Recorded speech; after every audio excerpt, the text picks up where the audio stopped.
Welcome back to Because You Asked. I'm Barry Nussbaum. Today we are continuing in part two of our two-part series on the changes American foreign policy is showing towards the Palestinian Authority. It's extraordinary. It's never happened before in American history. And joining me to talk about it is my partner at American Truth Project and our national director, Aynaz Anni Cyrus. Thanks for joining me again, Annie. Always a pleasure, Barry. Okay, the floor is yours. We're talking about the Palestinian Authority and what President Trump has changed in regards to policy. And you've got some more questions. Yes, I do. And that's the thing. After zero pushback on this terror by all of previous American presidents, it is very good to finally have President Trump in the office who's making huge change of policy. My very first question, though, is after the murder of the American soldier and a scholar Taylor Force, came the Taylor Force Act, cutting off funding until the support of terrorism from the regime and government of Palestine would stop. What is exactly the Taylor Force Act? Well, it's really an extraordinary legislation that grew out of a horrific day of terror in Israel a few years ago. Taylor Force was an American soldier who was touring in Israel with a number of Americans. They were attacked on the street of Israel by a terrorist with a knife. Taylor Force was stabbed, and a number of other people were. It was fairly horrific. Taylor Force actually died in the attack. He was selected at random because he was an American. His slaying was celebrated throughout the Palestinian territories, and because he was an American, the United States Congress took notice, and in their disgust, they created legislation that basically says until the pay for slave program of the Palestinian Authority that we talked about in part one stops, U.S. funding on a number of programs to the Palestinian Authority is going to be cut off. It passed with overwhelming bipartisan support in the House and Senate. It was signed into law by President Trump. And finally, the money is being choked off until the Palestinians come into the 21st century and stop the barbarism. Well, that is a great news. It gives me hope, but I tell you what, being an ex-Muslim and raised by Islamic country and ruling, I'll tell you what, that's not going to happen. You will stay 1400 years ago. There's no coming to modern life.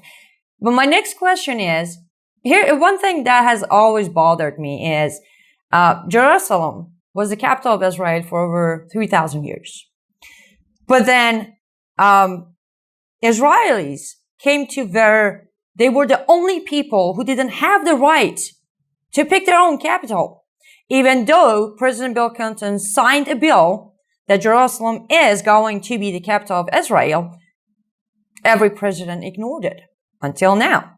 And proudly, President Trump moved the capital of Israel to Jerusalem. Now, my question is, why did he do that?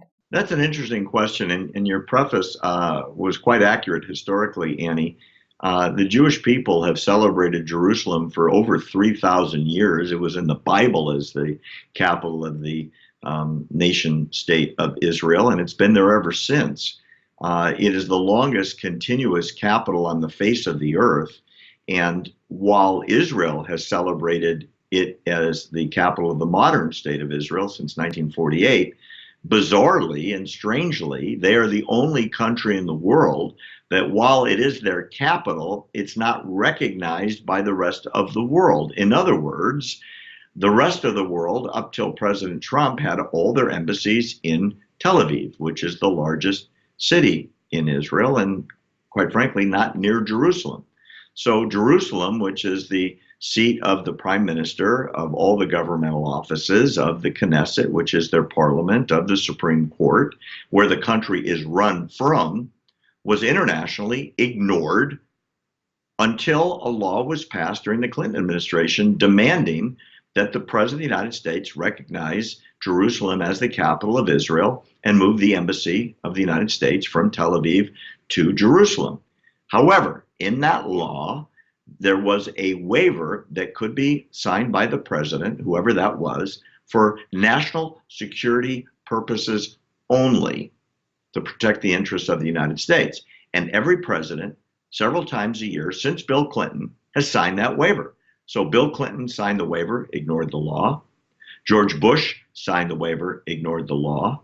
Barack Obama signed the waiver and ignored the law. And I was in the room when candidate Barack Obama promised that his first act in office would be to move the embassy from Tel Aviv to Jerusalem. And he lied, as did all the previous presidents. They all made that a campaign promise, and they all lied to the American people. So for the first time, we have a president that made it a campaign promise, and lo and behold, Donald Trump kept his word.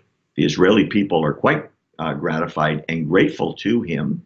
And as a result, it's taken it off the table as a negotiation point that the Palestinians could push back on. It's a fait accompli. The embassy is there. That means that's, at least as far as the United States is concerned, international recognition. I applaud President Trump for this courageous act of decency. So would it be safe to say that after many years and many years, finally, we have a president who will not negotiate with terrorists? I know it's it's such a simplistic question that would have such an easy answer, Annie, but it's so sad that, yeah, finally, we have somebody like that. It should have been an automatic answer for every American president, and yet, I think this is the first time we really have it. So here's another thing President Trump did. President Trump defines UNRWA, which I would like you, if possible, to explain to our audience what is UNRWA. But he defunded UNRWA because of the fraud that basically technically turned a 50,000 refugee into a 5 million refugee in permanent refugee camps. So if you could tell us what is UNRWA and why was it defunded, and why is it important that President Trump defunded UNRWA? Yeah, it's a great question. In world history, there's never been relief for refugees from generation to generation. The United Nations has a high command program for refugees around the world that are displaced during wartime, and every one of those terrible situations from just despicable wars in Rwanda and Bosnia and so on are covered by the same relief agency. Bizarrely, the United Nations created a separate agency for only one people: Arabs displaced by the war of 1948, when Arab countries attacked and attempted to slaughter all the Jews in the Middle East that were part of the fledgling new country declared by the United Nations and Israel in 1948. What's so weird is the refugees that left Israel, some by their own accord, some driven out by the war, were never allowed to resettle in the Arab countries that they went to, even though they are culturally, religiously, and ethnically the same as the populations around them in Jordan, Egypt, Syria, Lebanon, Iraq, and so on. The United Nations created UNRWA for them alone and made it multi-generational. And studies after studies after studies have shown that this number of refugees has increased by geometric proportions over 4 generations now, and they are permanently in refugee camps, not allowed to settle. All the Jews that were forced out of every country in the Middle East after 1948 are no longer refugees. There's not one of them. They were all resettled in Israel. They were given jobs and homes, and they built a country.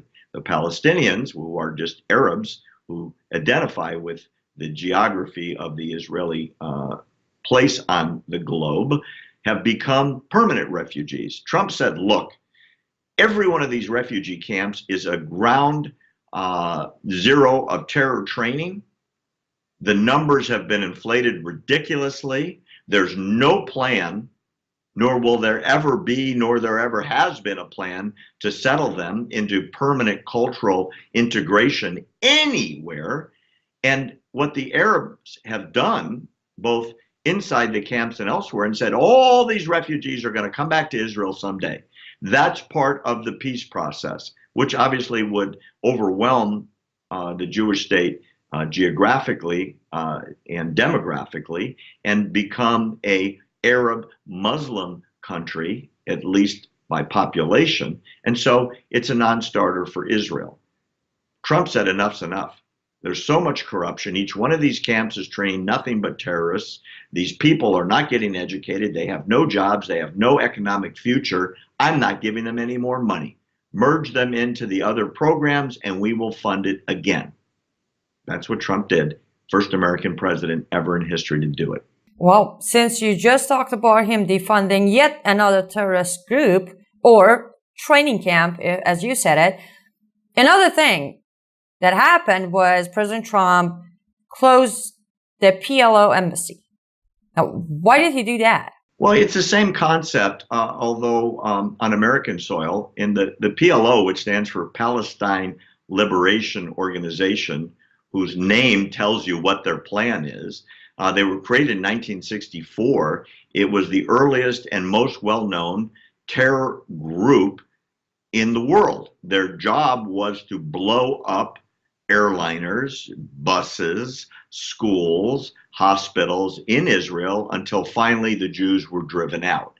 And in 1993, as part of the Oslo Accords, it was declared the governing authority, so to speak, of the Palestinian people, and the terror label came off. As we've talked about, they're still promoting murder and terror and bombings and so on. But the embassy in Washington was only allowed to be there as long as the Palestinians used it to promote peace. And as we know recently, they have said they will never talk to Israel as long as Netanyahu is the prime minister, and they won't talk to the United States as a broker of peace as long as Trump is the president. They are refusing categorically to engage in the peace process. And at that point, Trump said, fine, you don't need an embassy in the United States anymore, close it. And so it's being shut down. It is so amazing to see so much good changes taking place in our country. And I wish every other country would do this. But as of right now, I'm just very, very happy. I think the more I talk to you on these segments, the more hopeful I become, the more happier I'm like, yes, something is being done. But last question I have for you, Barry. Nikki Haley recently said Palestinians just take money and badmouth U.S., which is very accurate. I would say, yes, that's all they do. But is that part of the changes that President Trump is making into the policies? Is that going to change? You know, that's a great question, and I'm really glad you mentioned Nikki. Nikki Haley has been an astounding breath of fresh air at the United Nations for the first time in very, very long years. The United States has an ambassador after the horrific representation under the Obama administration that stands up for America at the United Nations. The Palestinians in particular do exactly what Nikki Haley called them on, which is take American money and make speeches about how horrible America is. She has pointed out many times that it's not just the Palestinians, it's this entire independent bloc of over 100 countries that we give aid to that vote against us on every vote and literally show the United States no respect. I see where the massive groundswell of anti-UN sentiment comes from within the United States. We fund more than any other country on a ridiculous avalanche of money that we send into that organization.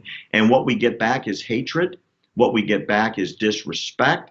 And most importantly, no cooperation towards peace.